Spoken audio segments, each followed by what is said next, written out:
Hi, I'm Claire and this is Abigail. She's nearly 6 months old. I'm currently on maternity leave for my post as Head of History at a school in North London, and I'm beginning to think about issues that are going to concern me on my return.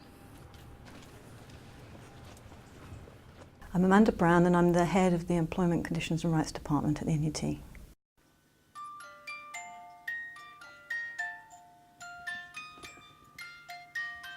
One of my big concerns now as she gets older is my return to work, and I suppose the most important thing I'm thinking about at the moment is when do I have to contact my employer about when I plan to go back to work, and should I be keeping in touch with them at the moment. I have heard of something called going back to work days. I don't know that much about it. I don't know whether you get paid for that or not. Claire won't need to confirm the date of return unless she's returning earlier than the 52 weeks of maternity leave that she's entitled to. It's assumed that you will take the 52 weeks unless you let your school know that you'll be returning early. If you do want to return early, then you can let them know by giving 21 days if you're entitled to the Burgundy Book provisions, and 8 weeks notice if you're only entitled to the statutory provisions for leave. Reasonable contact while you're on maternity leave is a normal, and it's a way of the employer keeping in touch with you both about what's going on at school, but also about any issues related to your maternity leave. It shouldn't be very frequent. She can do up to 10 days of keeping in touch days, which is work at school, and she will be paid for that on top of her statutory maternity pay. She doesn't have to do that work, but it's a way of keeping in touch if you want to. I've been really enjoying my time off with Abigail, and it has made me think about whether or not I'd like to perhaps become a full-time mum and give up teaching altogether. I've heard that if I decide I want to stop work completely, I would have to pay back all my maternity pay. If a teacher decides that she doesn't want to return to work and that she wants to be at home with her baby, then she can of course decide to do so, but she would need to resign in the usual way. He smiles. There might be an entitlement of the employer to reclaim some of the maternity pay that they've paid if she doesn't return for at least 13 weeks.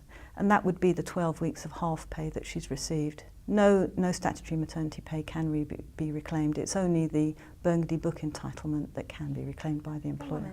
And again. Good girl. Yes. They don't have to reclaim it, so you can ask for them to agree not to reclaim it, but they are entitled to if they wish to.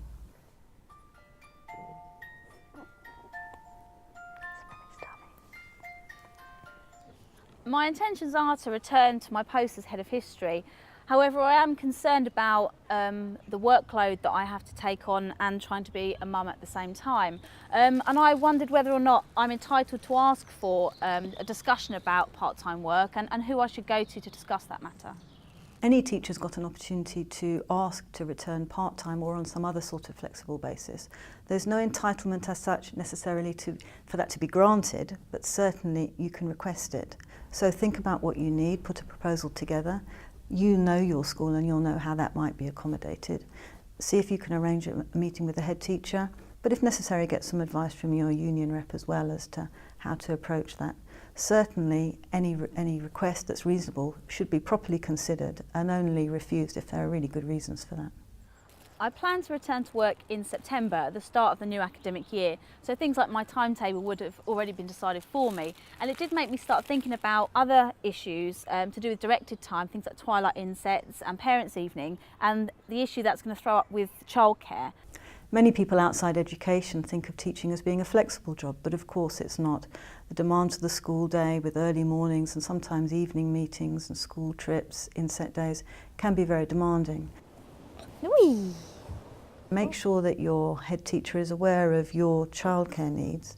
If it turns out that you're unable to arrange to be at some meetings, then talk about it in advance and make sure that things are fitted as far as they possibly can be around your needs.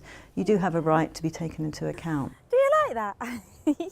All timetables should really be drawn up in consultation with teachers.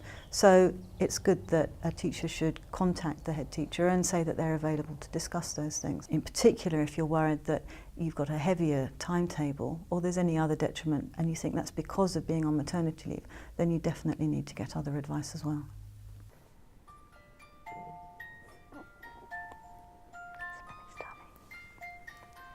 I've heard of something called salary reduction, which involves some vouchers where you can get help with childcare.